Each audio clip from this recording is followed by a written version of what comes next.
4월 8일 수요기도회를 시작하겠습니다. 다 같이 기도하겠습니다. 사랑과 은혜가 풍성하신 하나님 아버지, 지난 주일 이후 3일 동안 주님의 백성들을 은혜 가운데 지켜주신 것을 감사드립니다. 우리 모든 성도들이 오늘 수요기도회를 또 시간을 맞이하여 한자리에 모여 하나님을 찬송하고 말씀을 듣고 기도하기를 원합니다. 성령 하나님 우리와 함께 하시고 또 기쁨으로 기도에 동참하여 하나님께 큰 영광을 돌리는 시간이 되게 하여 주시옵소서. 모든 시간을 하나님의 손에 부탁을 드리오며 거룩하신 예수 그리스도의 이름으로 기도하옵나이다. 아멘. 여러분, 지난 주일 이후 3일 동안 평안하셨습니까? 날씨가 조금씩 이제 더워가고 있는데 여러분 건강에 유념하시기를 바랍니다.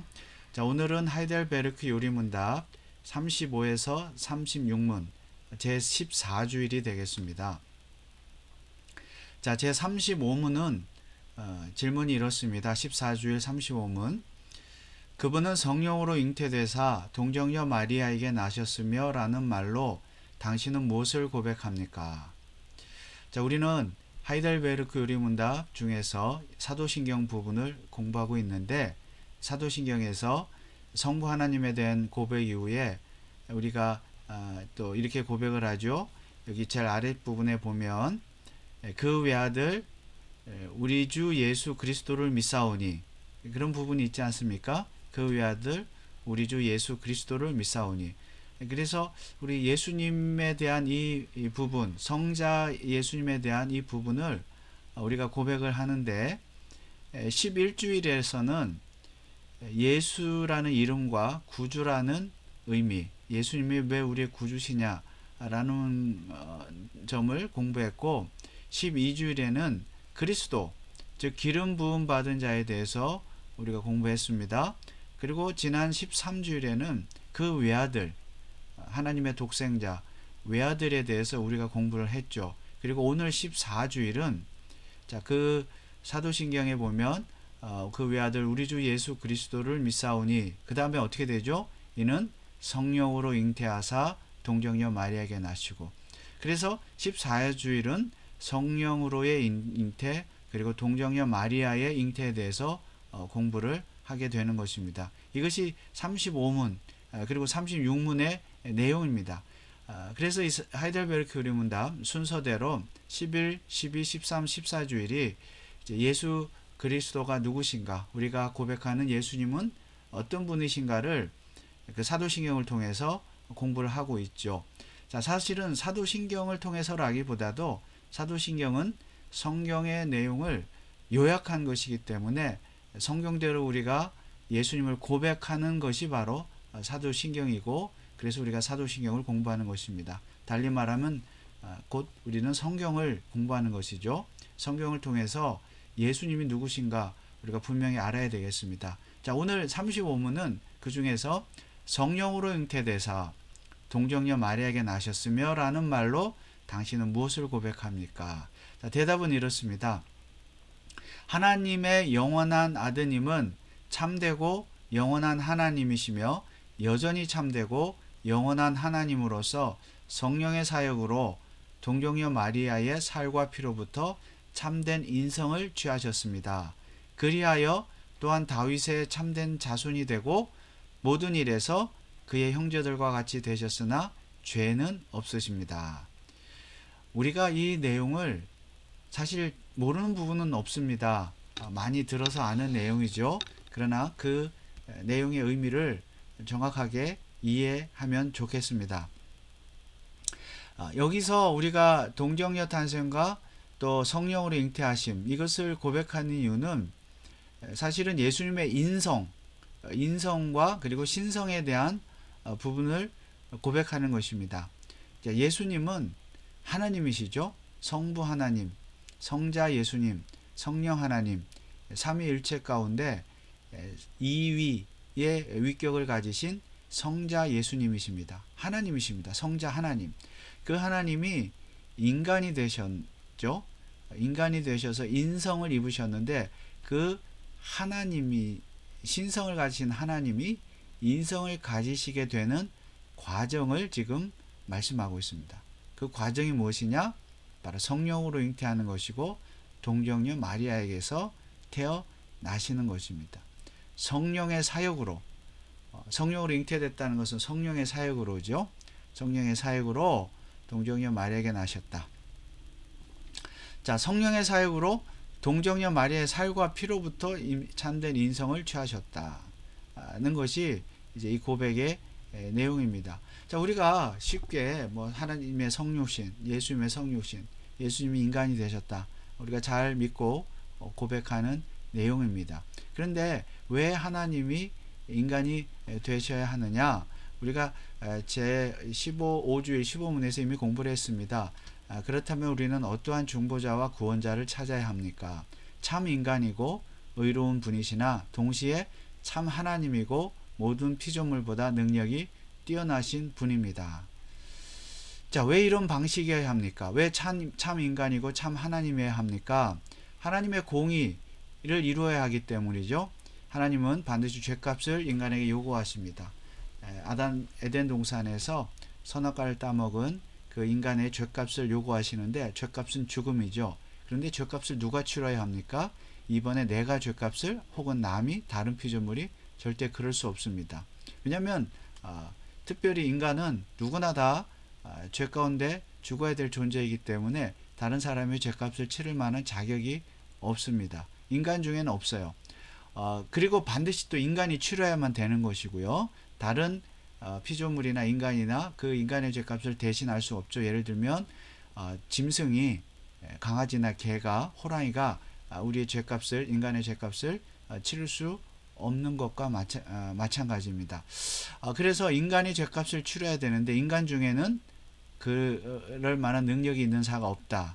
그래서 3번의 유일한 방법은 예수 그리스도의 성육신이다. 왜냐하면 인간도 다른 피조물도 죄값을 치를 수 없다면 하나님만이 죄값을 치를 수 있다. 그런데 하나님이 죄값을 치르시려면 하나님은 신성을 가지셨기 때문에 인간, 육체를 가진 인간의 죄값을 칠 수가 없죠. 능력이 없는 것이 아니라 인간이 아니시라는 거죠. 인간이 아니시기 때문에 인간의 죄값을 치를 수 없습니다. 그래서 3번에 결론적으로 성육신 하실 수밖에 없다. 하셔야만 된다. 자, 죄값을 치러야만 하는 인간이어야 되기 때문에 하나님은 인간이 되셔야 했습니다. 그러나 인간은 되셨는데 인간만으로는 죄값을 치를 능력이 없습니다. 왜냐하면 우리가 똑같은 인간인 것까지는 좋은데 똑같은 인간이라면 죄값을 치를 능력이 없겠죠. 당연히. 그도 인간이니까, 예수님도. 그래서 예수님은 인간이면서, 참 인간이면서 동시에 죄값을 치를 능력이 있는 하나님이셔야 합니다. 하나님이셔야 합니다. 그래서 성육신의 의미는 참 하나님과 참 인간이신 예수님, 그 예수님이 인간이 되셨다는 것입니다. 참 하나님이면서 인간이 되셨다. 그래서 여기 14절 35분에서 고백하는 것은 그분은 참 하나님이시지만 인간이 되셨다는 것입니다. 또 반대로 말하면 인간이 되셨지만 여전히 하나님이시라는 겁니다. 우리와 똑같은 인간이시면. 자, 왜 그렇습니까? 인간이어야만 죄값을 치를 수 있기 때문에. 그런데 우리와 똑같은 인간이면서 동시에 하나님이셔야만 죄값을 치를 수 있는 능력이 있기 때문입니다. 그래서 여전이라는 말이 여기 빨간 글씨로 여전히 참되고 영원하신 하나님이시다. 이 말은 예수님이 인성을 취하셨지만, 인간이 되셨지만 여전히 하나님이시라는 겁니다. 우리와 똑같은 인간이시지만 여전히 하나님이시라는 거죠. 하나님이시면서 인간, 인간이면서 하나님. 왜 그렇습니까? 우리와 같은 인간이셔야만 되지만 인간의 죄를 사하기 위해서는 하나님이셔야만 한다. 인간으로서 능력이 없기 때문에. 그래서 이 하나님의 신성과 인성을 이해하는 것이 굉장히 중요한데, 이렇게 여전히 하나님이시면서 인간이 되셨고, 인간이 되셨으면서도 여전히 하나님일 수 있는 방법이 뭐냐 하면 바로 성령으로 잉태하는 것이고 동정녀 마리아에게 나시는 것이라는 말씀입니다. 자, 왜 성령으로 잉태되셔야 합니까? 그분은 하나님이신데 인간이 되셔야 되기 때문에, 그것은 그 인간으로서는 인간의 어떤 그 생육의 방법으로는 불가능한 것이죠. 죄가 없는 인간이 태어나려면 그 하나님이 태어나기 위해서는 인간의 혈통의 방식으로는 모든 인간은 죄 가운데 태어나서 죄 가운데 죽기 때문에 아담의 원죄를 가지고 태어나기 때문에 인간의 방법으로는 하나님이 인간이 되실 수가 없는 것이죠. 그래서 하나님은 성령으로 예수님을 잉태하셨습니다. 이것이 하나님 신성이 인성을 취하시는 방법입니다. 그리고 동정녀 마리아에게 나신 것은 남자를 알지 못하는 마리아에게 나신 것은 바로 죄가 없도록 역사하셨다는 거죠. 죄가 없도록. 인간이 시대 죄가 없고 인간이 시대 하나님이셔야만 하는 그 인간. 그것은 이 방법밖에 없다는 겁니다. 이 세상에는. 성령을 통해서 남편을 알지 못하는 동정녀 마리아에게서 죄가 없도록 하시는 그 방법을 통해서만 하나님이시고 인간이신 하나님 인간이 되시는 방법은 그것밖에 없다. 그래서 여기 대답에 보면 그리하여 또한 다윗의 참된 자손이 되고 모든 일에서 그의 형제들과 같이 되셨으나 죄는 없으십니다. 여기 이제 다윗의 참된 자손이 되었다는 것은 구약에 예언된 그 메시아라는 거죠. 그리스도 기름 부음 받은 자. 하나님께서 예언하신 다윗의 후손이 다윗의 혈통으로 태어나셨다는 거죠. 하나님 나라를 이루시고 그 하나님 나라의 왕으로서 그리고 모든 일에서 그의 형제들과 같이 되어서 우리가 지난 시간에 공부한 것처럼 그 형제들 가운데 한 사람 인간의 혈통을 가지고 태어나셨어요. 그러나 죄는 없으십니다. 이러기 위해서는 성령으로 잉태하고 동정녀 마리아에게서 태어나는 것밖에 방법이 없다는 것이죠. 이것이 인성을 취하신 하나님의 방법입니다. 그리고 그렇게 하나님이 인간이 되셔 성육신 하셔야 되는 이유입니다. 인간이 되어야 되는데 죄가 없어야 되니까. 죄가 없지만 없는 그 하나님이 되셔야만 인간의 죄를 살 수 있기 때문입니다. 이것이 굉장히 중요한 사항이고 영적인 비밀이죠. 그래서 누가복음 1장 35절에 보면 천사가 대답하여 가로되 성령이 내게 임하시고 지극히 높으신 이의 능력이 너를 덮으시리니 이것이 성령으로 잉태되었다는 말의 의미입니다. 성령이 마리아를 덮으셨어요. 동정녀 마리아를 덮으셨습니다. 덮었다는 건 성령께서 능력으로 함께 하셨다는 것이죠. 잉태하셨다는 것이죠. 이것이 신성과 인성의 결합 방식입니다. 이러므로 나실 바 거룩한 자는 하나님의 아들이라 일컬으리라. 자, 마리아가 낳았으니까 마리아의 아들이라고 말할 수 있겠죠. 또 마리아는 요셉의 부인이기 때문에 요셉의 아들이라고 말할 수 있습니다. 그러나 그 아들은 성경은 뭐라고 말씀합니까? 하나님의 아들이다.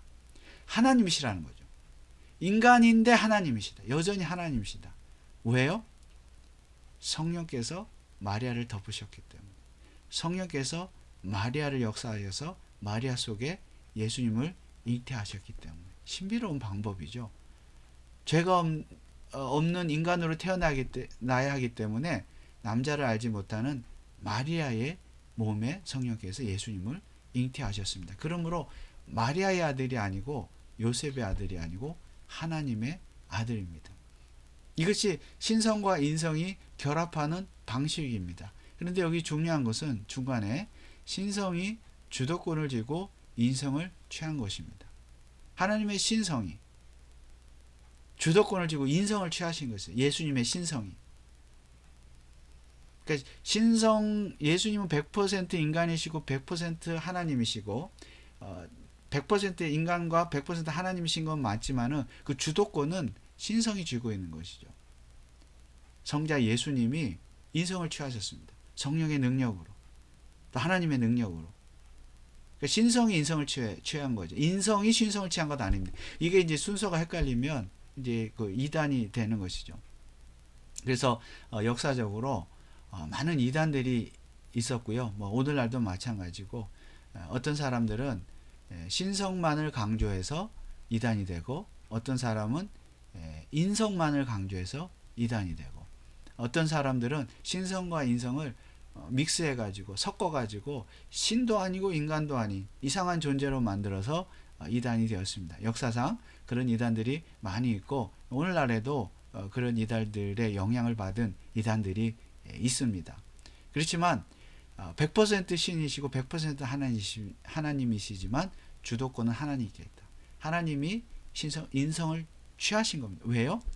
인간이 되어야만 인간의 죄값을 치를 수 있기 때문에. 그런데 왜 하나님이 주도권을 취하셔요? 단지 인간이라면 죄값을 치를 능력이 없기 때문에 여전히 신성이 주도권을 가지고 그 인간을 통해서 그 예수님을 통해서 그 십자가에 달려 죽게 함으로써 죄를 사할 수 있게 되었다는 것입니다. 그래서 예수님은 단순한 인간도 아니고 신적 능력을 가진 인간도 아닌 여전히 하나님이시면서 인성만을 취하셨습니다. 그리고 죄가 없으십니다. 히브리서 4장 15절 우리에게 있는 대제사장은 우리 연약함을 체휼하지 아니하는 자가 아니요 모든 일에 우리와 한결같이 시험을 받은 자로되 죄는 없으시니라. 똑같은 인간이지만 죄가 없다. 이 말은 하나님이란 뜻입니다. 예수님 하나님이시다. 누가복음 1장 31, 32절 보라 내가 수태하여 아들을 낳으리니 그 이름을 예수라 하라. 저가 큰 자가 되고 지극히 높으신 이의 아들이라 일컬을 것이요. 하나님의 아들이죠. 마리아의 아들이 아닙니다. 주 예수 하나님께서 그 조상 다윗의 위를 저에게 주시리니. 자, 이것은 사무엘하 7장의 말씀의 성취인데요. 7장 12절에 보면 너희 내 수완이 차서 내 조상들과 함께 잘 때에 내가 내 몸에서 날 자식 솔로몬이죠. 다윗에게 말씀하시는 하나님 말씀이죠. 다윗에게서 솔로몬이 나는데 솔로몬을 내 뒤에 세워 그 나라를 견고케 하리라. 저는 내 이름을 위하여 집을 건축할 것이요 성전이죠. 나는 그 나라 위를 영원히 견고케 하리라. 내 집과 내 나라가 내 앞에서 영원히 보존되고 내 위가 영원히 견고하리라 하셨다라. 이 말씀은 하나님께서 다윗에게 너의 후손을 통해서 이제 솔로몬을 통해서 그리고 성전 건축을 통해서 한 왕이 태어나게 할 것인데 그가 너의 나라 다윗의 나라를 영원한 나라로 무궁한 나라로 튼튼한 나라로 세울 것이다 라는 것이죠. 그 다윗의 후손으로 태어날 영원한 왕이 누구입니까? 바로 예수 그리스도이죠. 예수님. 자, 이제 그래서 이 구약의 말씀을 성취한 이 다윗의 자손 솔로몬의 자손으로서 예수님이 태어났습니다. 났으니까 혈통적으로는 구약의 예언을 성취할 그런 유대인의 후손으로 태어나셨고 인간으로 태어나셨다는 뜻이죠. 인간이란 뜻입니다. 예언을 성취할 자. 그러나 그는 단지 인간이 아니라 하나님의 아들이다. 그리고 죄가 없으신 인간이다. 그래서 다시 한번 이 35문을 보면 하나님의 영원한 아드님은 참되고 영원한 하나님이시며 여전히 참되고 영원한 하나님으로서 성령의 사역으로 동정녀 마리아의 살과 피로서 참된 인성을 취하셨습니다. 그리하여 또한 다윗의 참된 자손이 되고 모든 일에서 그의 형제들과 같이 되셨으나 죄는 없으십니다. 이것이 이제 지금 읽었던 성경 구절들이 그 근거 구절들입니다. 그래서 결론적으로 우리 36문은 다음 시간에 하도록 하겠습니다. 이것이 그리스도의 거룩한 잉태와 탄생은 당신에게 어떤 유익을 줍니까? 그래서 도대체 동정녀 탄생과 성령으로 잉태하심이 우리에게 어떤 유익을 줍니까? 이 부분은 다음 주일에 또 살펴보고 그리고 또 그 성령으로 마리아를 덮으셨다는 의미에 대해서 좀 더 자세히 다음 주일에 공부하도록 하겠습니다. 그래서 결론은 무엇인가 하면 하나님은 여전히 하나님이시다. 예수님은 여전히 하나님이십니다. 인간이 되셨지만. 그래서 우리가 성경을 읽을 때에 단지 인간으로만 읽으면 안 되고 예수님이 행하셨던 기적이나 이적이나 말씀들 인간의 말씀과 기적이 아니라 하나님으로서 행하신 겁니다. 단지 인성을 취하셨을 뿐이죠. 그래서 그분은 하나님이시기 때문에 능히 우리의 죄를 사할 수 있는 능력이 있으시다. 그런데 신성으로만 안 되니까 인간의 죄값을 우리의 죄값을 육체의 그 죄값을 치르기 위해서 인간이 되셨다. 인성을 취하셨다. 자, 이 사실을 우리가 분명하게 믿어야 우리에게 참된 구원이 임하는 줄 믿습니다. 우리 찬송 한 장 부르시고 함께 기도하겠습니다. 263장입니다.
시간에 결론의 말씀을 드리고 함께 합심으로 기도하겠습니다. 예수님은 하나님이십니다. 그리고 예수님은 무죄한 인간이십니다. 성령의 잉태로 말미암아 또 동정녀 잉태로 말미암아 하나님께서 그 일을 이루셨습니다. 그래서 예수님만이, 하나님이신 예수님만이, 그리고 인간이 되신 예수님만이 우리의 죄를 사할 수 있습니다. 그 예수님이 우리의 구원자이십니다. 이런 사실을 우리가 바르게 믿고 고백함으로써 또 예수님의 신성과 인성의 관계를 바르게 믿고 고백함으로써 우리의 구원자이신 예수님을 바르게 예배하고 또 죄사함을 받는 우리가 될 수 있도록 함께 기도해 주시고, 또 우리 벤츄라 카운티 장로교회와 또 우리 성도들의 가정과 직장을 위해서 또 묵신이 연약한 우리 교우들, 믿음이 연약한 교우들, 또 지식과 지혜, 또 물질이 필요한 자들 하나님께서 은혜를 베풀어 주시도록 기도해 주시고, 특별히 지난 주일에 부활주일에 입교식을 거행한 우리 3명의 자녀들이 믿음 가운데 잘 자랄 수 있도록 이 시간 합심으로 한번 기도하겠습니다.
자, 우리 또 나라와 민족을 위해서, 미국을 위해서, 또 세계 열방을 위해서, 우리 조국을 위해서 기도하겠습니다. 지금 여전히 전쟁 중에 있는데 뭐 종전한다 이런 얘기들이 있는데요. 빨리 전쟁이 종식되고 평화가 임할 수 있도록 우리 유정자들, 정치인들의 마음을 움직여 주시도록 기도해 주시고, 또 우리 미국도 전쟁과 또 총기 사고와 마약과 동성연애와 이런 잘못된 문화들이 사라질 수 있도록 기도해 주시기 바랍니다. 우리 조국 대한민국의 평화적인 통일과 북한의 무너진 교회들을 세워주시도록, 또 선교사님들, 핍박당하는 그리스도인들을 위해서 기도해 주시고, 특별히 우리 조인호 선교사님, 김학희 선교사님 위해서, 김학희 선교사님 멕시코에 그 남편 또 리고베르토 목사님이 어제부터 일주일 동안 멕시코 전역에 또 전도 여행을 하러 그 교단의 지도자들과 떠났다고 소식을 들었습니다. 우리 전도 여행이 잘 진행이 되어서 많은 멕시코인들이 주님 앞으로 돌아오고 예수 그리스도를 믿을 수 있도록 여러분 기도해 주시기 바랍니다. 마지막으로 한 번 더 기도하겠습니다.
사랑의 하나님, 은혜를 감사합니다.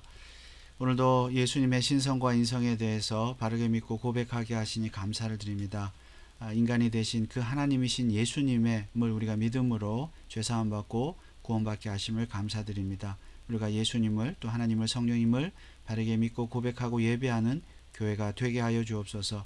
우리 성도들의 가정과 직장과 사업과 자녀들에게 복을 주시고, 육신 연약한 자들 강건케 하시고, 믿음이 필요한 자들 믿음을 주시고, 지혜와 지식과 물질이 필요한 자들에게 한없는 은혜로 채워 주시옵소서. 아버지, 미국과 한국과 북한과 세계 열방을 기억하시고 전쟁을 종식시켜 주시고, 예수 그리스도의 복음을 통해서 이 땅에 참된 평화가 있게 하옵소서. 우리 선교사님들, 핍박당하는 그리스도인들 기억하옵시고, 우리가 배후에서 물질로 기도로 후원하고 선교하는 교회가 되게 하여 주시옵소서. 오늘도 기도의 시간 함께 하신 하나님의 은혜 감사를 드리며 예수 그리스도의 이름으로 기도하옵나이다. 아멘. 하늘에 계신 우리 아버지여, 이름이 거룩히 여김을 받으시오며 나라의 임하옵시며 뜻이 하늘에서 이룬 것 같이 땅에서도 이루어지이다. 오늘날 우리에게 일용할 양식을 주옵시고, 우리가 우리에게 죄 지은 자를 사하여 준 것 같이 우리 죄를 사하여 주옵시고, 우리를 시험에 들게 하지 마옵시고 다만 악에서 구하옵소서. 대개 나라와 권세와 영광이 아버지께 영원히 있사옵나이다. 아멘. 오늘도 기도에 동참해 주신 여러분 감사합니다. 남은 한 주간 평안하게 강건하게 지내시고 다음 주일 예배 때 뵙겠습니다. 감사합니다.